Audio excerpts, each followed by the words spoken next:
Jean-Baptiste, bonjour. Merci de me consacrer ton temps pour cette discussion. Salut Clémentine, merci à toi. Donc, tu travailles à Médecins sans frontières. Tu as eu différentes fonctions à MSF. Maintenant, tu pars en général comme chef de mission, donc chef national pour les opérations, et puis également pour des opérations d'urgence. J'aimerais savoir comment tu es rentré à Médecins sans frontières à 22 ans, je crois, donc très jeune. Comment tu as réussi à rentrer à Médecins sans frontières et qu'est-ce que tu as fait? Quel est un peu ton parcours? Alors je suis rentré à MSF, Médecins sans frontières, plutôt en me cherchant sur qu'est-ce que ça va être mon travail. C'était quelque chose que j'ai réfléchi jeune, qui n'est pas arrivé au cours de mon éducation, mais que j'avais trouvé depuis le début. Mes parents me disaient on passe beaucoup de temps au travail, il faut chercher un truc qui nous plaît. Idéalement qui a du sens, mais au moins quelque chose qui te plaît. Je m'étais beaucoup questionné là-dessus. Et puis j'avais des parents qui étaient assez ouverts sur le monde. On regardait beaucoup de documentaires à l'époque. Quand j'étais jeune, c'était beaucoup des rétrospectives sur le Rwanda, des périodes un peu crise. Et je m'étais vraiment intéressé en me disant il se passe quelque chose en dehors de la France, de mon pays, de mon quotidien. Et j'étais assez curieux d'aller le voir. J'ai démarré par des études de sage-femme, au cours desquelles je me suis rendu compte que c'était peut-être pas le métier que je voulais faire. J'avais un attrait pour le médical, mais peut-être pas pour cette position. Et comme j'avais pas d'expérience professionnelle, j'ai continué avec une formation diplômante dans l'humanitaire, un petit peu plus spécialisée à Bioforce en France. Et j'ai candidaté à la sortie de cette formation, sans trop savoir si j'allais être pris, mais spécifiquement pour Médecins sans frontières. Je savais que je voulais travailler avec eux. Alors aujourd'hui, je pense que ça serait plus difficile. On demande souvent 2 ans d'expérience professionnelle avant de rentrer dans son parcours. Moi, j'en avais pas. J'avais ce bagage médical, ces connaissances, un peu la compréhension du langage et puis cette formation diplômante. Je pense qu'à l'époque, MSF avait fait un pari en disant il a cette double casquette. Il est jeune aussi et puis il est intéressé par MSF spécifiquement. Peut-être qu'on peut progressivement se projeter sur du long. C'est vrai que pour une ONG, recruter quelqu'un, c'est assez cher. C'est plusieurs milliers d'euros entre le recrutement, la formation, le premier départ, etc. Donc c'est aussi un pari d'engagement sur le long. Et je pense qu'ils se sont dit, quelqu'un qui veut spécifiquement travailler pour cette ONG, qui veut s'inscrire dans un temps long, c'est peut-être un pari à faire qu'on peut essayer. Et c'est comme ça que je me suis retrouvé avec eux. En sortie de formation, j'ai candidaté. Quelques heures après, j'étais recruté. Oh. Quelques jours après, en fait, en 48 heures, j'étais déjà matché sur un premier terrain où j'ai fait un premier déploiement comme logisticien, du coup, donc plus du tout comme ma formation initiale. Et puis ça m'a plu, j'étais convaincu que c'est ce que je voulais faire. Pas forcément comme logisticien d'ailleurs non plus parce que c'est assez technique et j'avais pas cette compétence, mais je savais que j'allais rester et puis pouvoir construire un parcours dans cette organisation. Et puis j'y suis resté, ça va bientôt faire 20 ans, sur plusieurs positions en évoluant, quoi. Qu'est-ce qui t'a convaincu que tu avais ta place dans l'humanitaire et à MSF? Qu'est-ce qui t'a ferré? C'est intéressant parce qu'en fait j'étais pas du tout convaincu que j'avais ma place. J'en avais l'envie, j'avais beaucoup de questions sur savoir est-ce que j'étais capable de le faire, est-ce que j'avais quelque chose à apporter, est-ce que je pouvais y contribuer. Quand on a 22 ans, on a plein d'ambition, on a plein d'énergie. On a aussi beaucoup d'impression qu'on sait faire des choses, mais avec un peu de recul, on se rend compte aussi qu'on n'a pas beaucoup d'expertise.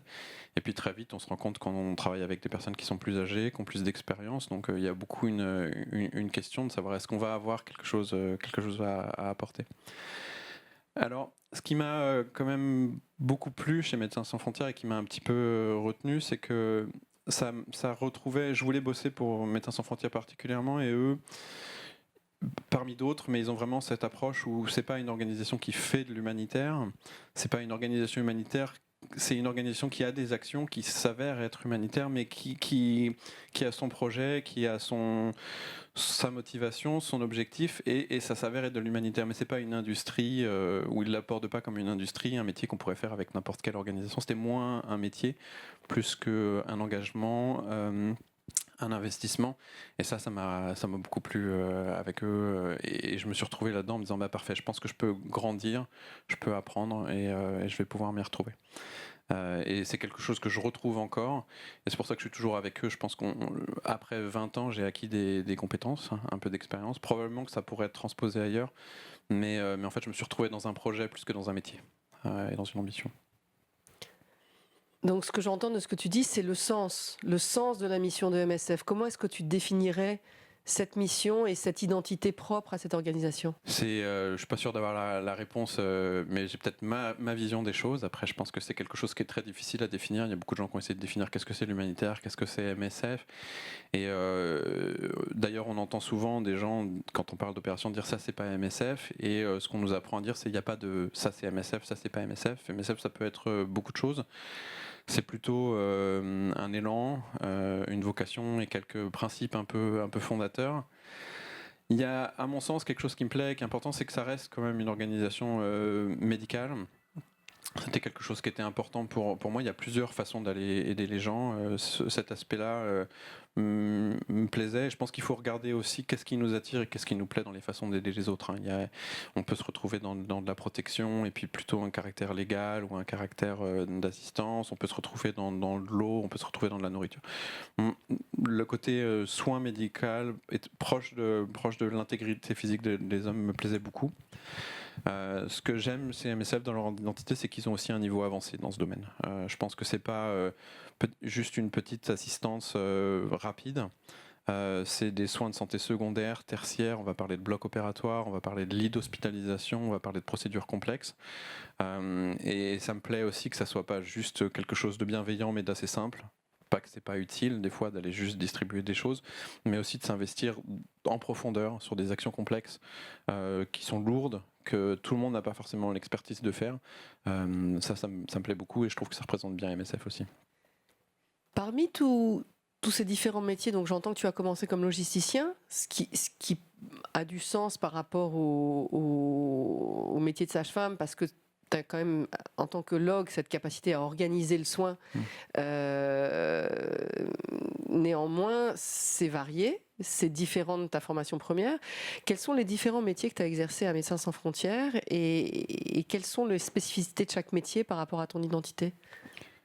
Je ne sais pas si c'est possible de le dire comme ça, mais je suis assez à l'aise de dire que mon métier, c'est Médecins sans frontières. C'est pas quelque chose à l'intérieur de Médecins sans frontières. Je le vois souvent comme un petit business familial ou une petite organisation familiale. Alors, avec un budget de 2 milliards d'euros annuels, mais j'imagine que si on a un petit magasin, en fait, dans la journée, on fait la caisse, le soir, on remplit les rayons, le week-end, on fait le ménage, les jours fériés, on fait la comptabilité, on fait un petit peu de tout. Et à MSF, ça a été un petit peu comme ça aussi. Je suis parti comme logisticien, ça m'a bien plu.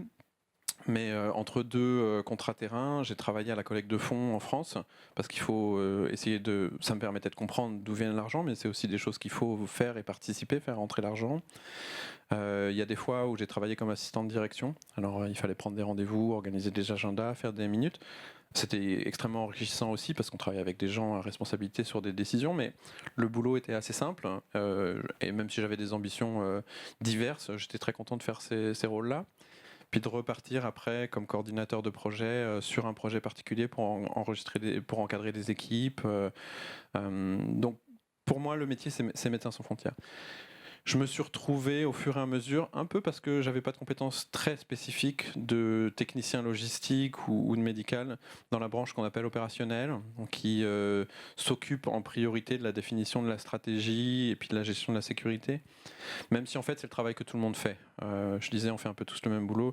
Le logisticien est à part entière impliqué dans la définition de la stratégie, le personnel médical aussi. Le rôle des opérations, c'est plutôt de coordonner ces étapes avec les autres. Donc dans cette branche, j'ai fini par me retrouver ce qu'on appelle chef de mission, donc au niveau d'un pays, quelqu'un qui va encadrer l'ensemble des programmes de Médecins sans frontières dans ce pays et puis qui va superviser les responsables de chacun des projets. C'est extrêmement divers. Faut pas se mentir, c'est aussi beaucoup de temps derrière un ordinateur, comme tout le monde. Après, le pays peut changer, les équipes changent beaucoup. Ça reste quand même quelque chose d'administratif avec des compétences classiques. Il faut organiser des réunions, animer des réunions, suivre des gens, manager des équipes. Donc ça reste probablement des compétences transposables d'autres professions, mais appliquées à un contexte un peu différent. Mais ça ouvre plein d'opportunités. Je me suis retrouvé à gérer des projets innovants basés à Paris où on avait une idée d'innovation et un projet et je me suis retrouvé comme coordinateur de ce projet. Donc d'être polyvalent, c'est aussi intéressant. Et puis tout le monde le devient polyvalent. En fait, on voit que beaucoup des cadres ou des coordinateurs d'MSF, c'est des anciennes infirmières ou infirmiers, des logisticiens, des gens qui partent d'une technicité et s'ils le veulent, peuvent devenir polyvalents. Donc plein d'opportunités, je trouve, et je pense que je me projette pour rester encore là-dedans. La diversité des choses, j'ai jamais l'impression d'avoir fait le même métier, pourtant je suis resté dans la même organisation pendant 20 ans. C'est vrai que Médecins sans frontières offre cette possibilité de faire 1000 métiers au sein de la même organisation pour la même cause, avec le même mandat. Absolument. Alors, je me suis toujours posé la question parce que je ne suis pas allé travailler dans d'autres organisations. Parce que j'en ressens pas le besoin. Je serais curieux de savoir comment les gens qui changent d'organisation le vivent. Je trouve que c'est un métier qui est assez difficile.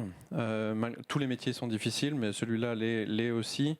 Je trouve ça rassurant d'appartenir à un groupe. C'est des collègues avant tout, mais c'est aussi parfois des amis, de la famille, et ça fait du bien d'être dans cette entité de groupe et travailler avec ces gens. Je pense que c'est aussi se retirer une contrainte que d'aller redécouvrir un cadre, redécouvrir un contexte, redécouvrir des gens, etc. Donc ça fait partie de la façon qu'on a d'éviter les billets et de rester dans un cadre. C'est déjà une bonne chose. On n'apporte pas tant que ça, finalement. Il faut être un petit peu modeste. L'expertise qu'on peut avoir, même si on est très spécialisé, elle est minime. La plus-value qu'on a technique, elle n'est pas grande. On a intérêt à quand même être assez fort sur certains aspects.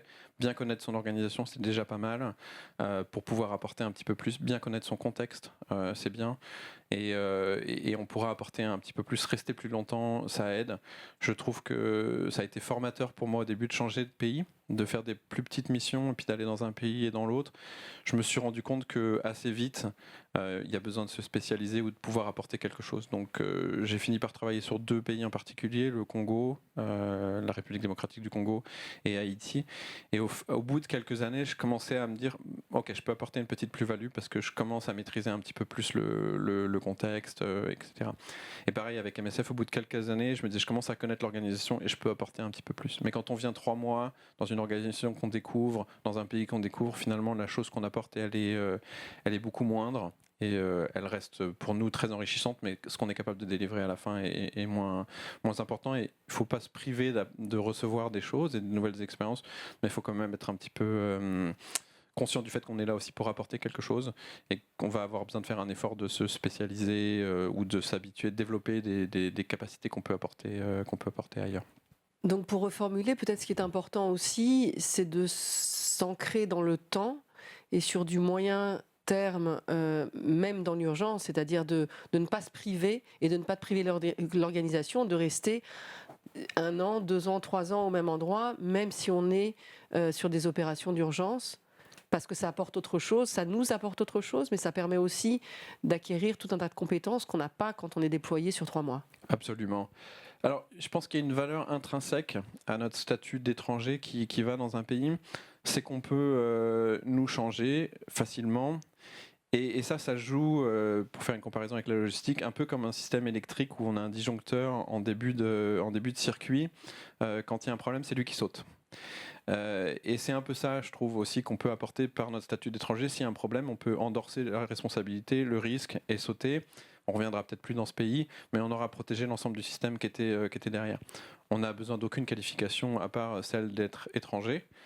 Le risque, c'est que le disjoncteur, il est placé au début du circuit ou dans une organisation, en haut d'une organisation. Donc on va se retrouver en haut d'une structure hiérarchique ou d'une organisation pour jouer ce rôle, pas parce qu'on est plus malin que les autres, pas parce qu'on a plus de compétences, juste parce qu'on a statut d'étranger. Donc le risque, c'est de se dire, je suis en haut, je suis vraiment important.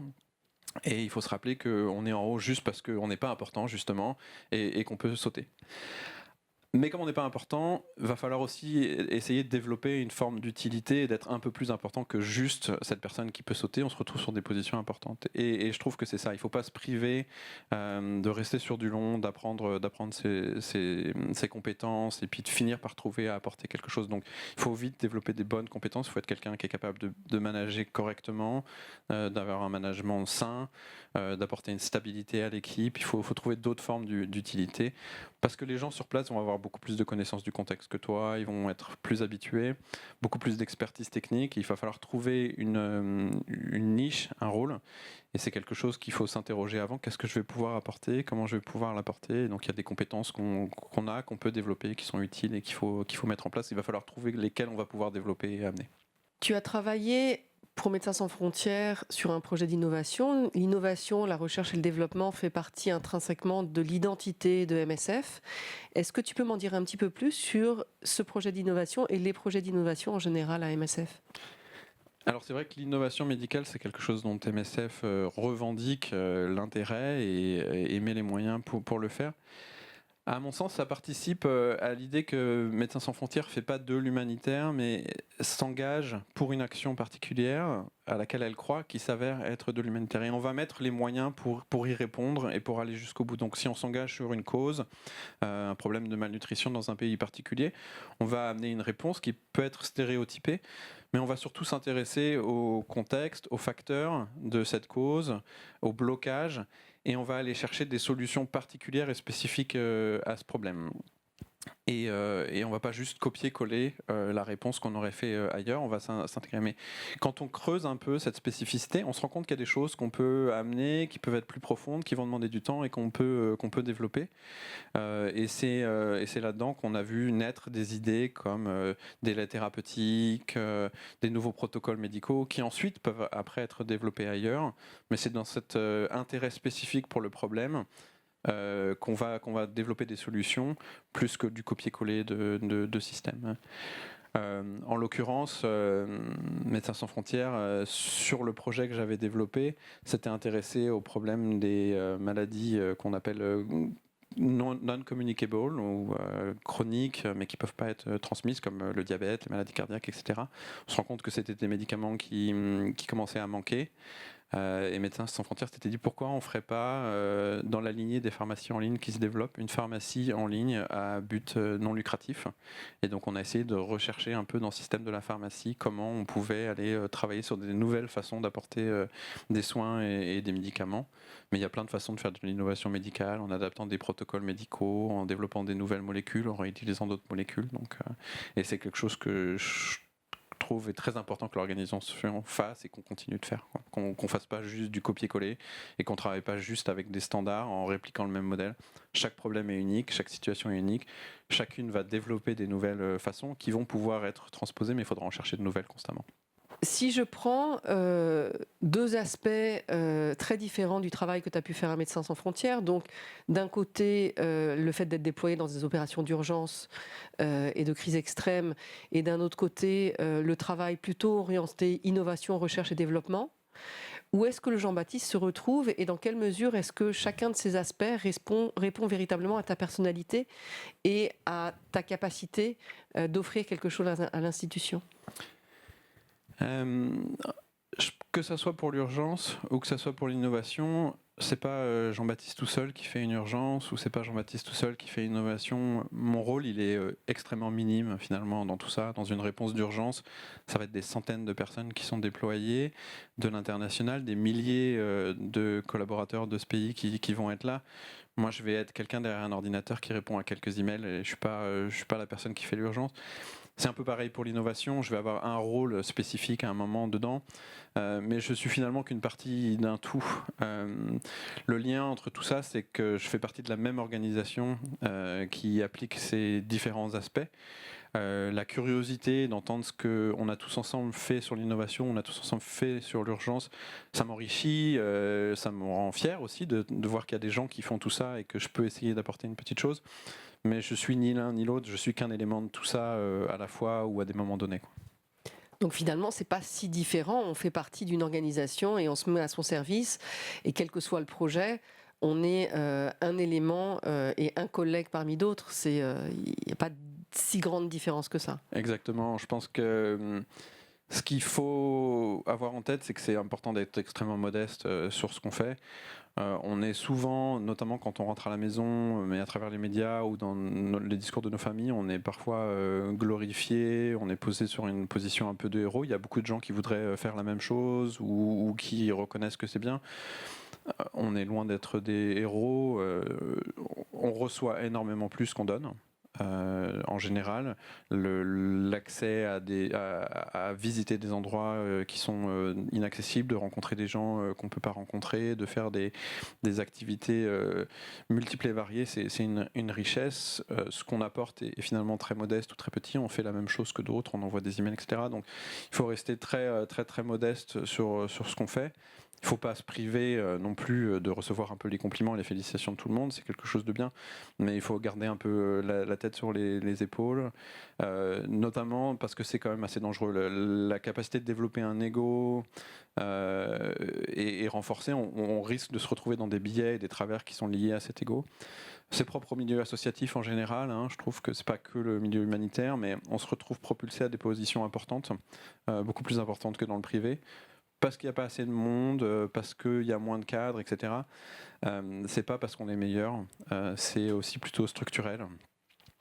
Et il faut faire attention à ça. Enfin, il faut, je pense, réfléchir à notre rôle et rester assez modeste sur ces aspects-là.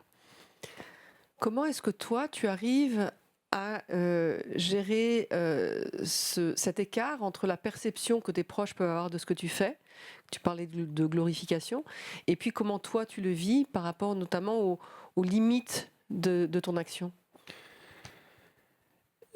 À mon avis, il y a un travail très important à faire quand on travaille dans l'humanitaire sur la compréhension de ses sentiments et de ses émotions. Il y a des aptitudes, je pense, qui sont importantes. La capacité à l'introspection et la capacité à l'altruisme. Il faut être capable de regarder à l'intérieur de nous-mêmes et puis il faut être capable de regarder les autres. Mais je pense que c'est important de comprendre les sentiments, les émotions et de s'interroger en permanence là-dessus.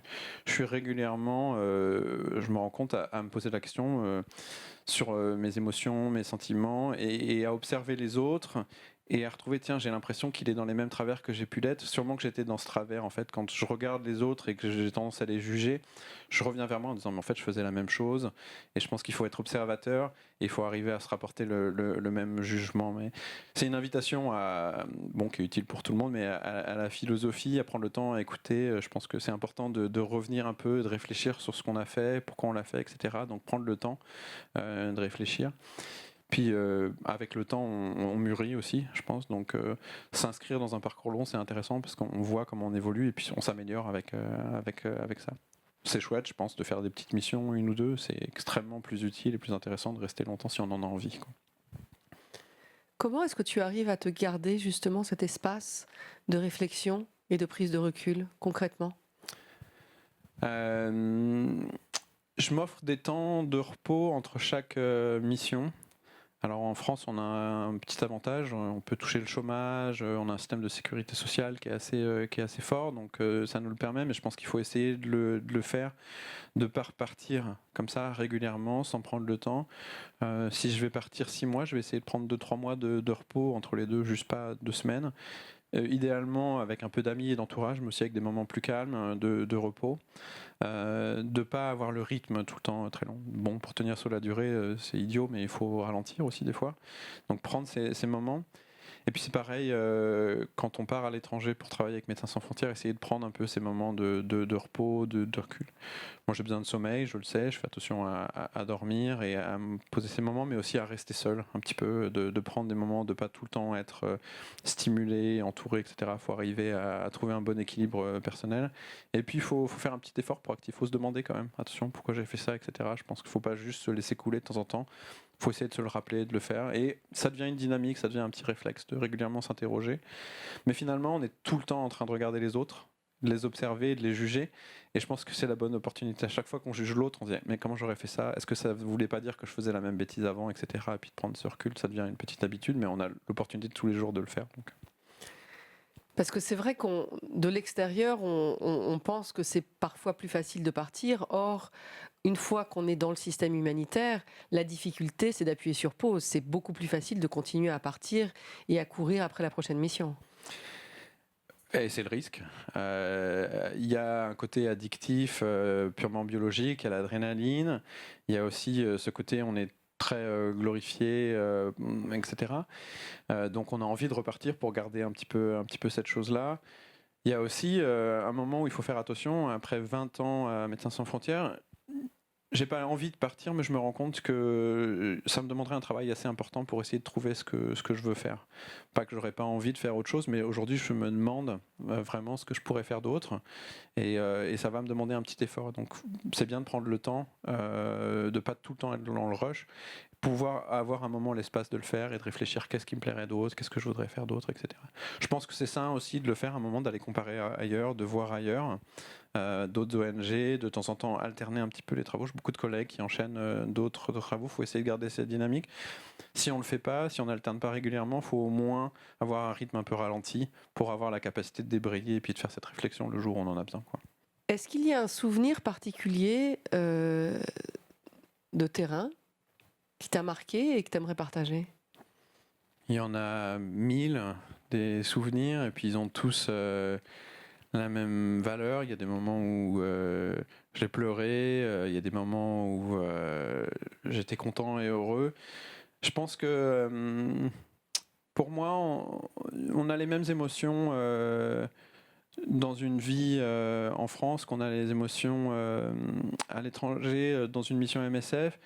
Ce qui est intéressant de se dire, c'est que c'est une vie, c'est pas non plus un moment hors de notre vie, c'est notre vie, ça le devient. Quand je suis à l'étranger, mes collègues, c'est mes amis, on y rencontre des conjoints, des petits copains, des petites copines, on a des amis haïtiens, congolais, ça reste aussi une vie un peu normale, et c'est pour ça que j'en fais pas des souvenirs uniques. Je pense qu'il y a des gens qui ont vécu toute leur vie à Bordeaux dans un travail en France et qui ont des mêmes souvenirs aussi forts. Faut juste se dire que c'est nos souvenirs de notre vie, et ça reste une vie comme une autre, à laquelle qu'il faut embrasser, et puis il faut trouver comment on la vit, quoi. Finalement, c'est une normalité. C'est une normalité, c'est un mot intéressant, le mot normal, je trouve.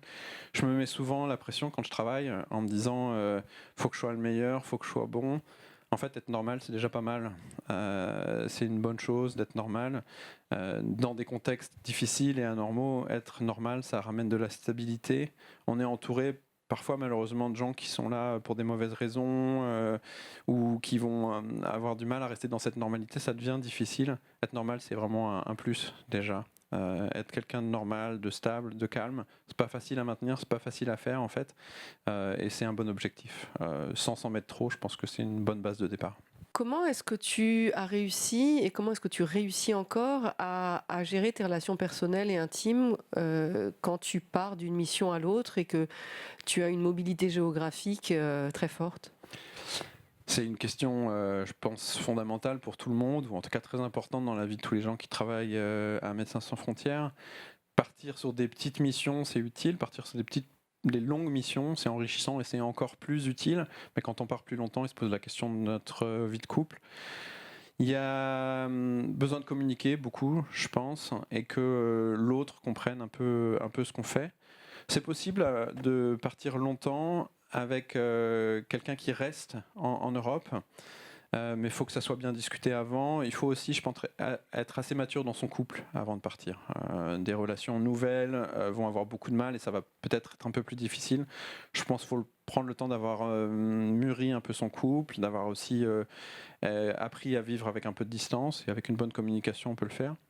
Mais c'est aussi tout à fait possible d'avoir une vie de couple avec d'autres personnes de l'organisation ou d'autres collègues dans tous les endroits du monde. En fait, la plupart de nos conjoints sont des gens qu'on a rencontrés sur le lieu de travail.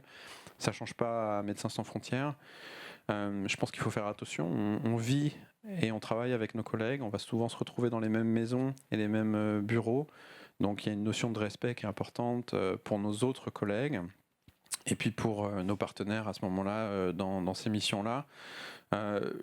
J'ai envie de dire que la bienveillance, c'est quand même quelque chose d'important dans notre travail en général. Il faut être bienveillant avec tout le monde. Et d'autant plus dans ces relations, il faut être bienveillant avec ses amants, ses relations, ses partenaires et son entourage. Mais pas plus qu'ailleurs. Ou pas moins qu'ailleurs, on peut avoir des relations. J'ai eu des petites copines sur des missions. J'ai même rencontré une partenaire de vie qui travaillait avec Médecins sans frontières. Il y a des gens qui sont en relation et qui sont parfois en mission ensemble et d'autres pas en mission, mais ça se gère et ça se fait. Et il y a des gens qui arrivent à avoir des partenaires qui ont un autre travail plus stable dans leur pays d'origine et des missions longues et qui se sont inscrits dans la durée, mais il faut trouver son rythme. Faut l'apprendre, faut le tester, faut trouver un rythme et puis faut y aller petit à petit. Mais c'est pas plus impossible qu'ailleurs. Et je pense que c'est bien d'avoir une vie émotionnelle stable. Ça permet aussi d'être heureux et content dans son travail. La stabilité et la simplicité, c'est des éléments essentiels et ça se retrouve là-dedans aussi. Donc la communication est clé pour protéger ses relations intimes contre vents et marées et malgré tous ces déplacements. C'est les mêmes conseils qu'on donnerait à tout le monde dans tous les couples, mais on ne les applique pas. Mais la communication, le respect, la bienveillance, c'est des choses où il faut être un peu plus conscient. Il y a plein de gens qui sont probablement maladroits dans des relations et puis qui vont pas savoir gérer une fin de relation, qui vont arrêter de se parler, qui vont se bloquer. C'est difficile quand on travaille dans la même maison et qu'on vit dans la même maison et qu'on travaille dans le même bureau de plus parler après, etc. Donc il faut avoir quand même une capacité à communiquer en disant ça peut ne plus marcher, comment ça va se passer si on ne se marche pas, quels sont les sentiments qu'on a aujourd'hui, est-ce qu'on est OK que ça fonctionne pas complètement, est-ce qu'on est OK que ça fonctionne, est-ce qu'on va arriver à mesurer nos ambitions. Il faut communiquer beaucoup, il faut le faire dans la vie de tous les jours, peut-être encore plus là, mais c'est pas impossible. Il y a quelque chose de spécifique quand on part hors couple, c'est-à-dire qu'on est en couple, mais on part en mission sans son ou sa partenaire, c'est que quand on revient, on a vécu des choses différentes que l'autre n'a pas vécues. Comment est-ce qu'on arrive à travailler sur cet ajustement au retour ? Alors, on va passer beaucoup de temps séparés dans ces conditions. En même temps, c'est bien de se manquer un petit peu dans un couple. C'est difficile pour des jeunes couples, pour des couples qui ont été ensemble pendant 10 ans ou 5 ans. Pas se voir pendant 6 mois, c'est pas mal, c'est une petite épreuve, mais c'est intéressant de se tester aussi des fois. Puis c'est bien de se manquer, de se retrouver un peu après. Il y a le décalage, effectivement, ce que tu as vécu et ce que l'autre a vécu. L'idée, c'est quand même d'avoir une communication un petit peu régulière. Il ne faut pas se mettre la pression, de se dire qu'il faut qu'on s'appelle tous les jours. Ça va devenir très difficile de se mettre des impératifs. Il faut essayer de le faire régulièrement, de temps en temps, mais il faut apprendre à se détacher un petit peu. C'est-à-dire que pendant cette période, il va falloir vivre un petit peu séparément, en gardant du contact, mais sans être en train d'essayer de garder 100% de la connexion qu'on avait. Il faut se faire confiance. Et puis au retour... le décalage, à mon avis, il est moins fort si on est conscient qu'on n'a pas été un héros et on n'a pas vécu un truc exceptionnel. On est parti dans un autre endroit, on a fait un autre travail, on a été une autre personne, mais on était derrière un ordinateur aussi. On a fait quelque chose d'assez normal et on était quelqu'un d'assez normal. On va revenir et il y aura moins ce décalage. Effectivement, si on a laissé cet ego grandir, qu'on s'est laissé emporter par des émotions qui vont être fortes, mais qu'on en a tiré une sorte d'exceptionnalité, le décalage va être plus grand. Je pense que cette notion de garder les pieds sur terre, il est important tout le temps, il est important aussi dans le retour dans un couple pour pas avoir de décalage. Ouais. Qu'est-ce que l'humanitaire t'a appris ? J'avais pas beaucoup voyagé avant l'humanitaire et pour moi ça a été une surprise, c'est ce que je voulais découvrir, mais c'était une surprise de voir qu'il y a quand même un monde en dehors de notre quotidien. Quand on grandit en région parisienne, qu'on pense beaucoup au transport et à leurs difficultés, au coût de la vie, etc., on est penché un peu sur notre propre situation. Le monde est beaucoup plus vaste que ce qu'on pense. Il est très divers. Il y a des gens qui vivent dans des situations complètement différentes, pas moins intéressantes ou moins importantes, mais le monde est quand même très très divers. Et il y a beaucoup de problèmes à prendre en compte. Et ça, cette ouverture sur le monde, ça a été quand même pour moi important. Et puis après, je pense, ça m'a vraiment appris pour moi cette idée de modestie, je trouve. Il faut être assez humble, assez calme, assez simple.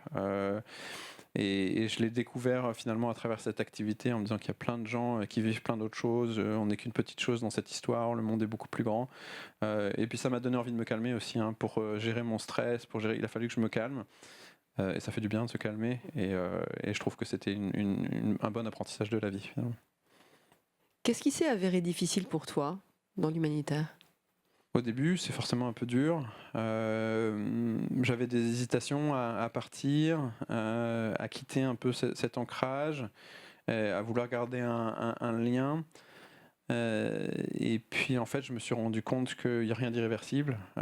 Partir longtemps, c'est pas du tout un problème. On revient, on retrouve plein de choses. Tout est toujours là. Les choses ne nous ont pas échappé quand on n'était pas là. Donc le lâcher prise un petit peu, de se lancer, c'est parfois un petit peu difficile. Une fois qu'on y est et qu'on a passé ce cap, il y en a plein d'autres, des choses difficiles. Pour moi, ça a été vraiment trouver ma place. J'ai eu beaucoup le syndrome de l'imposteur en me disant mais en fait, est-ce que je suis qualifié pour faire ces choses-là quand on se retrouve assez jeune, une trentaine d'années, à gérer la sécurité de grosses équipes, à travailler avec des groupes armés, etc., on se demande est-ce que j'ai vraiment les compétences pour le faire. En fait, on peut faire beaucoup plus de choses qu'on le pense. Faut juste le réfléchir, faut bien le faire, faut bien l'approcher. Mais j'ai toujours quand même un peu ce sentiment en me disant est-ce que je suis vraiment la personne pour ça? Il n'y a pas deux personnes pour ça de toute manière. Il faut juste approcher les choses sainement et puis essayer de trouver les apprentissages, les compétences et d'avancer dans ce sens-là. Quelles sont les qualités, quelles sont tes qualités qui t'ont permis de trouver ta place dans l'humanitaire et au sein de Médecins sans frontières? Je ne sais pas s'il y a une qualité ou des qualités spécifiques, il y en a sûrement beaucoup. Moi, il y en a une qui me plaît, c'est l'empathie ou la capacité à aller voir ce que les autres pensent et comment les gens le vivent. Et je ne dis pas ça tellement pour les patients qui vont venir dans nos structures. Je pense qu'il faut avoir beaucoup d'empathie quand on travaille dans le système médical, mais il faut aussi beaucoup se protéger. C'est plutôt pour nos collègues, en fait. On travaille beaucoup en groupe. Avec des collègues proches, avec des collègues lointains, mais il faut vraiment être conscient qu'est-ce que nos autres collègues sont en train de vivre à ce moment-là, comment ils sont en train de vivre les décisions que je prends, les comportements que j'ai, et d'être capable d'analyser un petit peu ça, comment ils vont ressentir ce que je fais. Ça permet de s'améliorer, de se réajuster un petit peu, de pas juste vivre et faire nos émotions, mais d'essayer d'analyser comment elles sont reçues par d'autres. Ça permet de recaler un peu le curseur, je trouve. Un petit peu comme des chiens dans un parc animalier, ils vont jouer, ils vont se mordre, ils vont se faire mordre en retour. Il faut écouter un peu les retours et puis il faut arriver à retrouver le bon tempo. Mais il faut être à l'écoute de ce que les autres pensent de notre comportement. Très concrètement, comment est-ce que tu travailles sur tes propres émotions quand tu es sur un terrain de déploiement humanitaire qui peut s'avérer difficile? C'est pas simple, je pense que c'est propre à tout le monde. Pour moi, la biologie est hyper importante. C'est simpliste ce que je dis, on le sait souvent, mais bien dormir, bien manger, on l'oublie énormément. J'ai besoin de dormir, tout le monde a besoin de dormir, c'est déjà un bon début. Quand on a bien dormi, quand on a bien mangé, quand on a été un petit peu sain, qu'on a fait un petit peu de sport, ça change beaucoup de choses et ça libère un peu le temps pour ensuite réfléchir et reprendre un peu de temps. Faut calmer les choses aussi, faut essayer de calmer, prendre le temps. Plus ça va vite, plus il y a besoin de calmer, plus il y a besoin de ralentir. C'est pas forcément facile et instinctif, mais et finalement ce retour à la biologie, les basiques. Dormir, manger, calmer un peu, c'est des choses qui permettent d'aider. Après, forcément, on va faire de l'insomnie, on va être stressé, ça va venir beaucoup. On ne peut pas l'empêcher, mais il faut essayer de le ralentir, il faut essayer de le calmer un petit peu, et puis il faut être à l'écoute de ses sentiments, il faut reconnaître, je dors pas bien, et puis essayer d'en parler un petit peu, verbaliser, ça aide à radoucir et à recalmer un petit peu le rythme.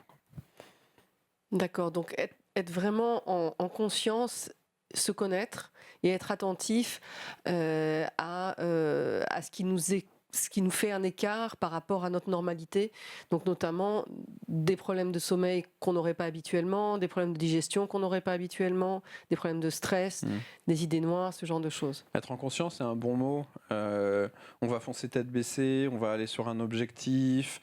C'est aussi ce que le stress t'amène à faire. Tu vas vouloir résoudre ce stress, donc tu vas aller très vite à l'action, à faire quelque chose. Rester en conscience, prendre du recul, c'est important pour ton travail et pour toi-même, et je trouve que c'est un bon mot. Recomprendre, réanalyser, observer, pas fonctionner avec le cerveau du singe, comme on dit, qui va droit au truc, mais reprendre du recul, rouvrir, se regarder de l'extérieur un petit peu. Je trouve que c'est une bonne observation. Ce que je ressens beaucoup dans ce que tu dis, c'est un peu comme si on appuyait sur pause et on mettait beaucoup de ralenti dans cet environnement qui est un environnement beaucoup plus de l'urgence et de l'agitation. Tout, je trouve, dans ce travail t'amène à aller plus vite, plus loin, plus fort.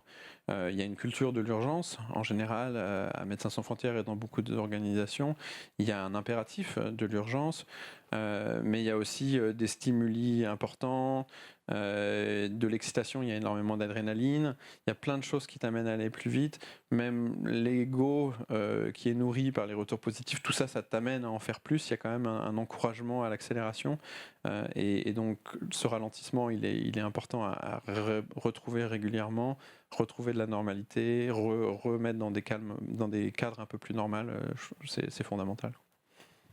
Tu as sélectionné, tu as recruté du monde. Qu'est-ce que tu recherches de la part d'un candidat à une première mission humanitaire?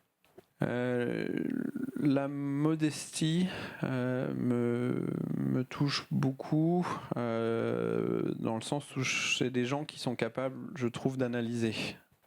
Alors il y a de la fausse modestie et puis il y a de la modestie excessive, mais je trouve que c'est un bon indicateur des gens qui sont capables de prendre du recul, de regarder, de remettre en contexte.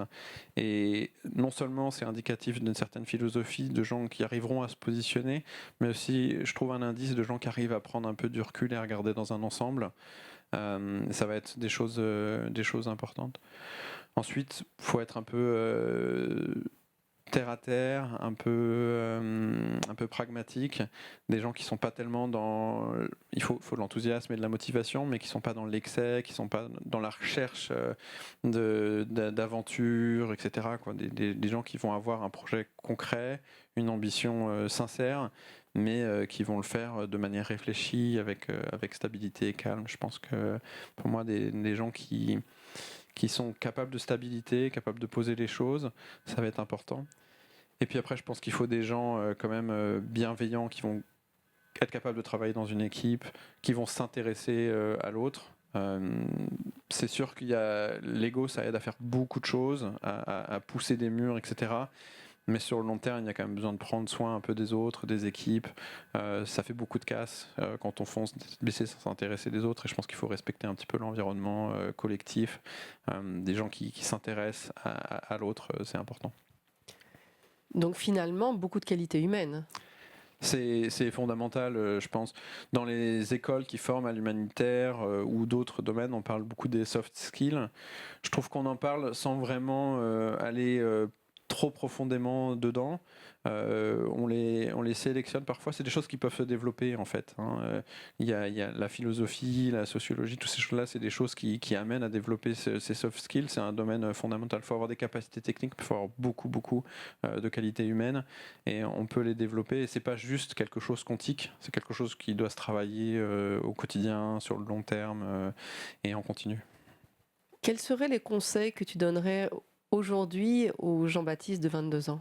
Si je devais donner un conseil au Jean-Baptiste à 22 ans, c'est de se dire de ne pas avoir peur d'y aller. J'étais très hésitant en me disant je suis curieux, j'ai envie de le faire, mais il va falloir sauter le pas. Je voulais y aller sur des petites missions, etc. En fait, partons. Ça sert à rien d'y aller sur un tout petit bout en se disant je vais tout perdre. On perd pas nos amis, on perd pas nos familles, tout sera là en revenant et on va gagner beaucoup plus à partir sur du long terme, 6 mois, 9 mois.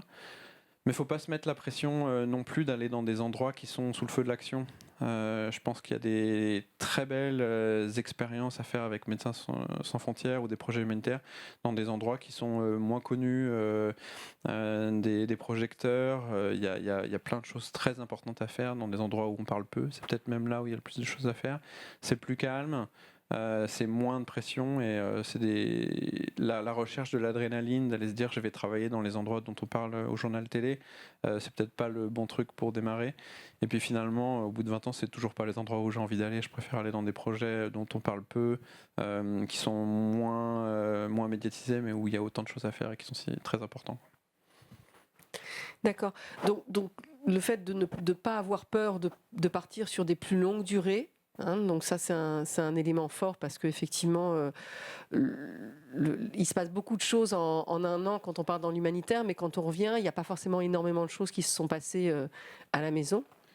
Ou en tout cas, s'il y a une distance qui s'est créée, elle s'est créée dans ta tête à toi ou dans notre tête à nous, et pas tellement en vrai. Nos amis sont contents de nous retrouver, nos familles aussi.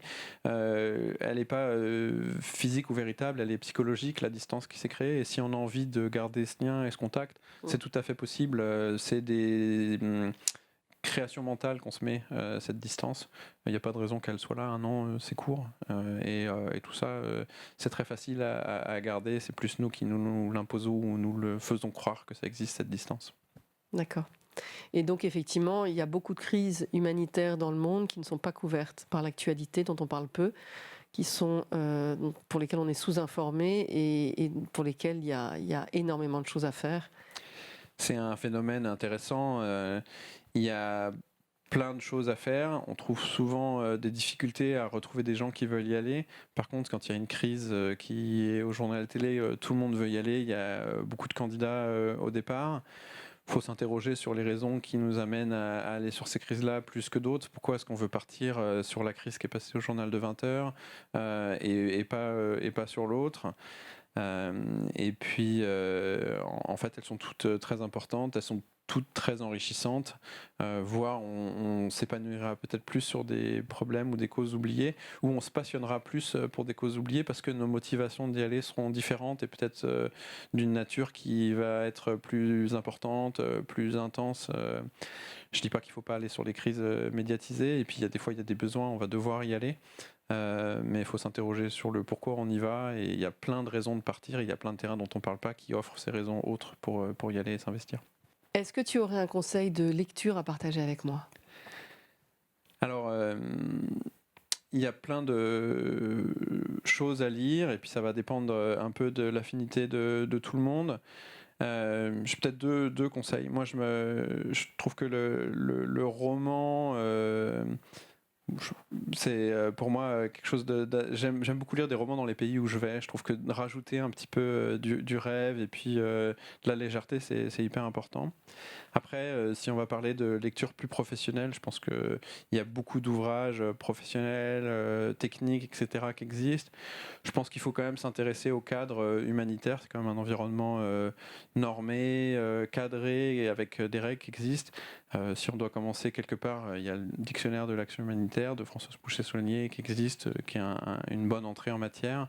Et puis ça peut donner envie d'aller de s'intéresser un petit peu plus loin. Je trouve que le contexte légal du droit international humanitaire est quelque chose qu'il va falloir toucher à un moment. Et c'est une bonne entrée dans le domaine. Jean-Baptiste, un grand merci pour ton temps et pour tous ces conseils et cette immense expérience que tu as bien voulu partager aujourd'hui. Merci à toi.